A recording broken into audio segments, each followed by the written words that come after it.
ยามไอ้ดนอยู่น่ะบ่แม่หลังคาหัวเบิดนี่นี่ฝนตกใหญ่ๆเลยโอ้เนาะยังบ่เซาตกอยู่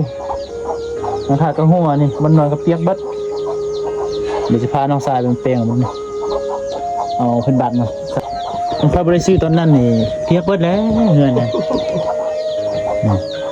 น้ำฝนยังขาดตัวนี้คานที่อันอย่างค่อยซื้อตอนนั้นพี่น้องน้ำขามันหัวเบิดนี่น้ำฝนตกแห้งนี่อยู่บ่ได้เด้เปียกเบิดน้ำฝนกับเปียกเบิดนี่แป้งนะว่าเฮือนนี่มันก็เก่าแล้วซ่วมเบิดแล้วเฮ้ยเนาะแป้งก็บ่มีอันที่อยู่แล้วเนาะ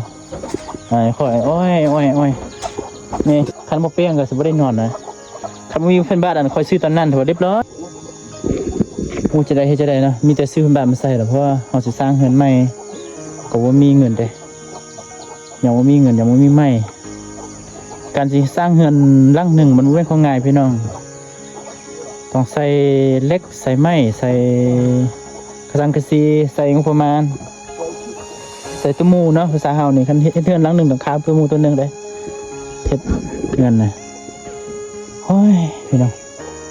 ข่อยก็เมื่อยน้ำอายข่อยนะมันปีนซ้ำนี่ก็ยังบ่สร้างแปลงนะมีแต่ทานนอกมาแปลงให้เมื่อคืนนี่มันค่อยบ่ซื้อเพิ่นบ้านตอนนั้นมาใส่นี่เปียกบ่นอนเลยหมูมีบ่จะนอนแล้วเพราะว่าประมาณปีหน้าเราสิสร้างให้ใหม่เนาะถ้าเบิ่งงบประมาณสิเฮ็ดใหม่